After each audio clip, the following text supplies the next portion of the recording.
Alright guys, just quickly, last day for the merch. So, to everyone who's already bought it, thanks very much, but today's the last day. So starting from tomorrow, the merch will be getting printed. So, get an order in while you can, and thanks very much, and enjoy the video. Yep, thanks.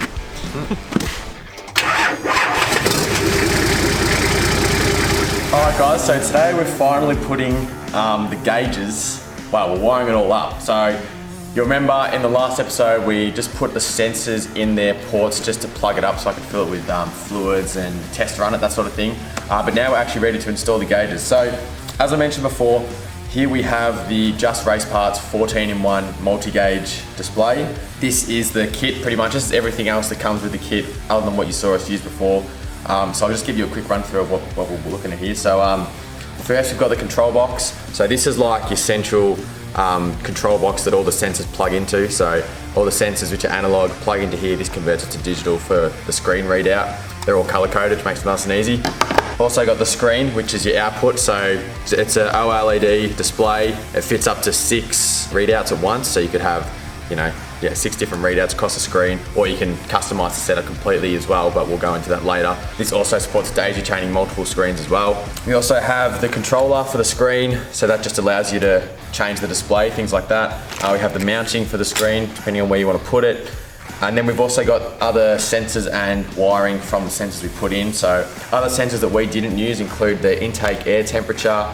You've also got fuel pressure. You've also got oil temperature sensor. And then we have, from the sensors we put in, we have the connecting cables and plugs. So things like our oil pressure, boost, EGT, water temp, and also just the power cables to actually power the whole unit as well. So one thing about the Just Race Parts 14-in-1 kit is that it actually has been designed with a lot of consideration towards 4x4 diesels. So for example, with the support of high-end EGT probes and stuff like that, and plus being able to also support things like a wideband O2 sensor. So aftermarket sensors such as the Spartan O2 sensor can be used to get AFRs, and it has a wide range all the way from 10 to 40. They've got a lot of different things here. Obviously all your other inputs are very useful for diesel 4x4s as well. So to start off, we're going to start by wiring up the control box. So pretty much that just utilizes the power line, which is already fused as well, which is handy. So pretty much just have to get power for that. We'll show you where we tap that into. Find a spot for this to mount up under the dash somewhere, and then it's really easy because all of these other inputs are literally just plug into the back, so you don't have to do any heaps of cutting wires, soldering, crimping and stuff. Once you've got this wired up, everything else just plug and play, nice and easy. For the control box, to wire it up, I've just got the power wire here. So there's 4 wires inside. So we have our constant 12-volt source, we've got our ignition in orange, we've got our illumination wire in white, and we've got a ground obviously in black.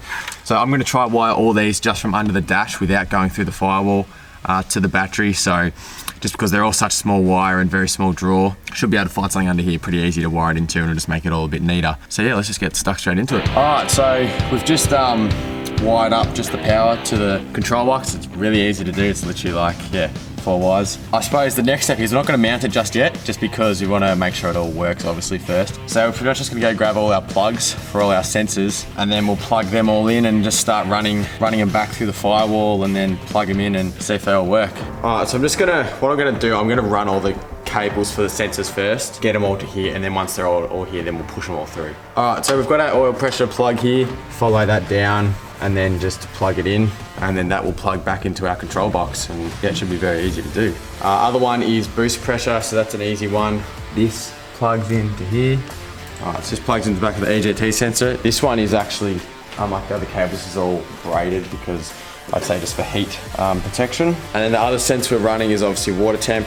So take note, I am not taking advantage of every single sensor that the JRP sensor sort of package has to offer. So there's way more stuff. Like for example, I mentioned before about our wideband O2 sensors. So yes, it would be. So I think a situation in which that would be more useful if you had a car that was more tunable. So for example, like a FTE motor, because they're EFI, you can control electronically all your fuel and everything like that. Whereas, because I'm just working with a mechanical pump, I don't even have that much adjustment as it is. I don't even have a boost compensator. It's literally just a fuel screw and changing me out of boost.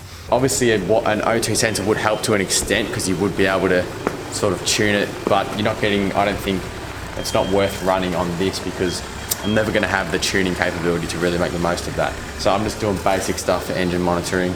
And it's the same with like intake temp, because there is a sensor for that as well. If this was like some crazy race car and I had big front mount intercooler, all that sort of stuff, then that might be useful, but it's really not necessary for this, and it's not like it's a factor I can change because I don't have a intercooler anyway. So yeah, so we're just sticking to the standard stuff, but yeah, there is much more to be offered as well. So yeah.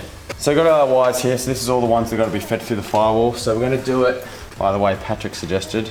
We're going to just get each sensor and we're going to stick it to this bit of wire through tape, and just wire each sensor on, and then feed it through with some sort of lubricant, just because the grommets are really hard to feed it through. So we're going to do that. So that's what we're working with. Looks like a mess now, but we'll get it through. Alright, so we're just going to start plugging stuff in, because obviously we can take these out when we need to mount this, but it should be pretty self-explanatory anyway. Our main DC source, so that's the wires that we picked up. That's this plug here. For our sensors, we have water temp is one of them. EGT, so boost was blue. Oil pressure.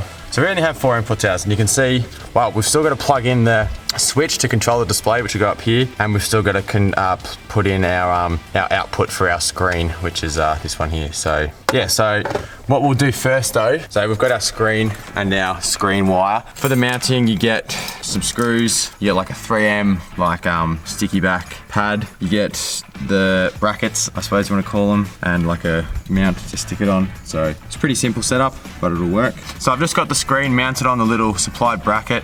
Pretty simple. So this is the next thing we've got to start. I got to figure out when I mount it. I don't know whether to go like race setup. I was thinking about maybe putting it there, or I stick it right up top, or I just do it like there. There's nothing really wrong with that spot. It's just in the middle of the dash. So that's our display wire to the back end. That plugs into the display port.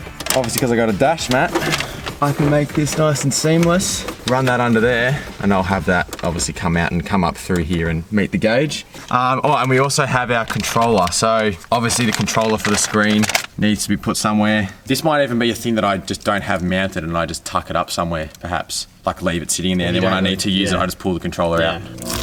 Alright, well, you know what, all that's left to do is turn on the, to connect the batteries and hope it turns on. Yeah. Ignition. Oh yeah, something's happening. Let's turn that off for a second. Alright, so it works, that's the main thing. So we're gonna mount it here, and the way I'm gonna get it to like sit nice and look like clean, I'm gonna cut a slit in my dash mat and then just slide this up through it. So it'll pretty much just be like, hopefully pretty seamless. Alright, so we just quickly brought the car outside, had to take it out of the shed. So we're gonna set up the gauge to my preference, because after all it is custom, so that's where we're gonna go. So I'm gonna run you through it. So I've got the controller here, so that's just plugged in. I'm just gonna keep it wrapped up like under the dash when I'm not using it, but then I can whip it out if I need it. So pretty much it'll come on with the just accessories, so you don't have to have the car on. I've also just quickly turned off the beep warning for this, because it'll be too hard for you to hear me over that, because it's pretty noisy. But yeah, so anyway, you open up, you've got a range of different displays. So if you hit the select button, you can cycle through. There's a bunch of preset displays.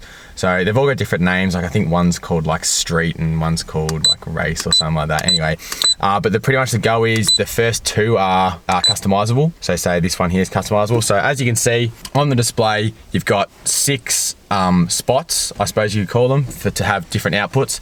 And so they're all customizable. So on your controller, you'll have on the side here, you've got like 3 different, you've got real, play, and set. It's like a little slider. So if you slide down to set, you hit the peak and dim button, which are the 2 outer arrows, hit them at the same time. You'll see it highlights one of the slots, I suppose you call them. And you can cycle through them using the left-hand switch. So just like so. And then say if you wanted to change one, you can hit on it with the play button, and then you can then cycle through them, all your different inputs that you might want to have pop up. For my case, because I got 4 inputs, there's 6 spots. I've actually got 5 inputs, because I'm also going to be throwing on battery voltage, because this supports battery voltage for 2 batteries. So if you've got a dual battery setup, you can have 2 batteries on his battery voltage, which is actually really good, because I've got a secondary gauge, but I don't know my primary voltage, so it's going to be really handy. I'm actually stoked that it comes with that. It's pretty awesome. So I've got the number 1 spot selected, and I'm just going to hit the right hand button, and that's going to allow you to highlight like multiple sections at once. So like you can choose the 2 at the top or the 2 down the side sort of thing. So anyway, I'm choosing the 2 at the top, and then when I hit my select button again, and then I can cycle through, and as you'll see, it gives a bigger output. So I want my boost on top, so we're going to cycle through to boost, there it is, and then we just hit that play button again to confirm. We can then keep cycling with our peak button to our next setting. So next, water temp, I'm already happy with that in that spot because that's a pretty important one, so I want it up the top. I don't actually have oil temp sensor, so I'm not sure why that's coming up as a reading, but I'm not using that, and obviously 100 degrees when it's not running, that doesn't make any sense. So we're going to be changing that one. So same process again, I'm going to put EGT on this one. So that's again another important one that I want to see. Have I missed it? Oh, there it is. So EGT, confirm that.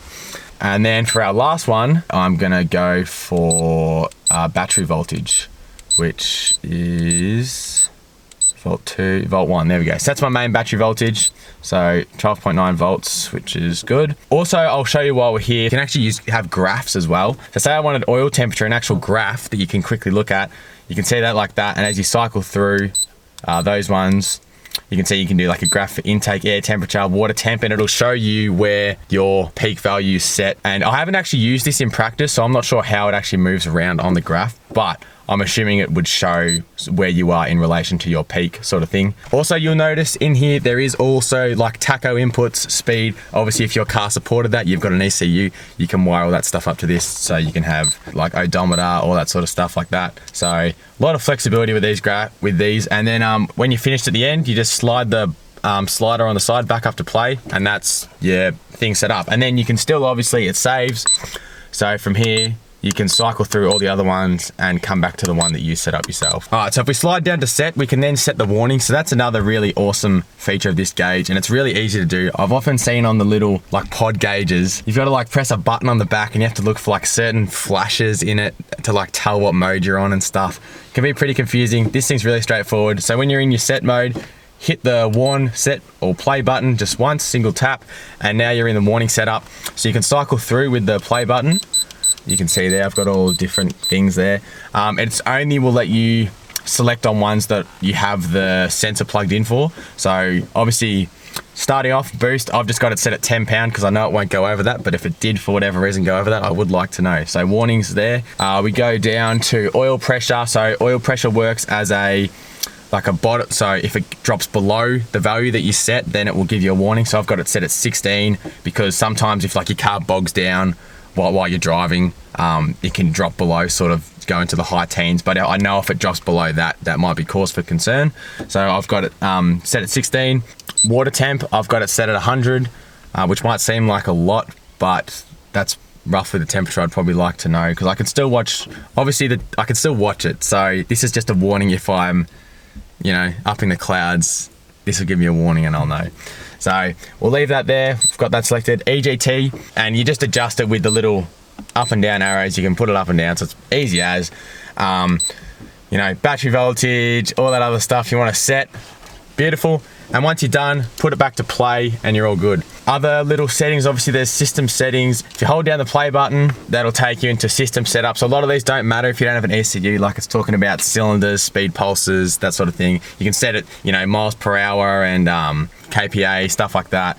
Yeah, so all this stuff. Tacho response, dimmer, so that's at night time. When it detects low light, it'll automatically, you know, dull the screen and it brings up lights on the bottom of the display so you can see the buttons. Yeah, warm-up mode, that's a cool one. So I've just got it set for water temp. Pretty much the little water temp title will just flash until it gets to whatever temperature you've set. So here it's set at 40 degrees, so it'll just stop flashing. Wideband type boost response, you can set the odometer, base fuel pressure, boost limit, all this type of stuff. So anyway, we're not going to delve into that because that doesn't affect us too much. The other thing I will actually show you is the warning. So as you can see on the screen at the moment, because the car's not running, the oil pressure is currently sitting at 0. When a warning is, when a car reaches a warning that you've set, so for example, it's oil pressure is below 16, then it will highlight that section. And the other feature, which I'll show you, so if you hit both the select and set button at the same time, and then you can cycle through these. So if you've got a shift indicator, stuff like that, don't worry about that. So part of the warning which you would have heard before, which I just quickly turned off, is the buzzer. So when you have a warning, you can have a buzzer to come on. So you can have a fast buzzer or a slow buzzer, or just on, which is just like a standard one. So I'll show you. I'll set it to slow because the fast one is pretty intense. So I'll set it to slow. Then when we go back to our menu, like that, you'll hear that it's beeping. And then when I start the car, that oil pressure obviously should go up to 20, which is above the warning level that I set, and that beeping will stop, and the number will become unhighlighted. And the warnings work the same for everything. So same with EGT. If I go over my EGT mark, it'll start beeping, it'll start highlighting. Also, while we're here, you can see how I've set that warm-up mode for the water temperature. So you can see the water temp up there is just flashing on and off, and that means it's still in warm-up mode. So at this point, this is pretty much good to go for what I want. So pretty much we can start the car, and if I'm quiet, you'll hear that all this beeping should stop, and that should unhighlight. So let's just start her up. So it reboots, and then there you go. So oil pressure's up high because it's cold. But yeah, so no warning, no beeping. So pretty much we know that the car is within spec of what we want, which is good. And yeah, so the next sort of step is, well, let's just take it for a drive, and we can go inspect the gauges, see how they work on the road. You'll be able to watch how responsive they are. So yeah, I suppose let's just take it for a drive and we'll see how it works.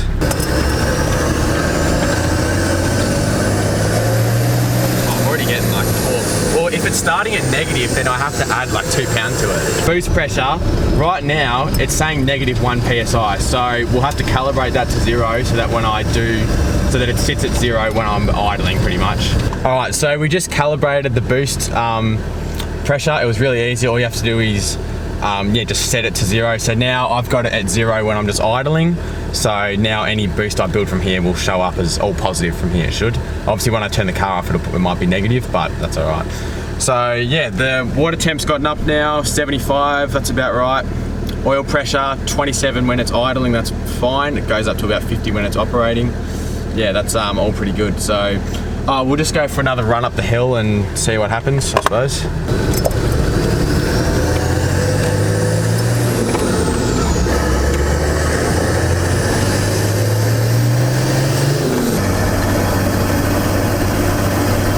Never get up to this speed starting from there, I don't reckon.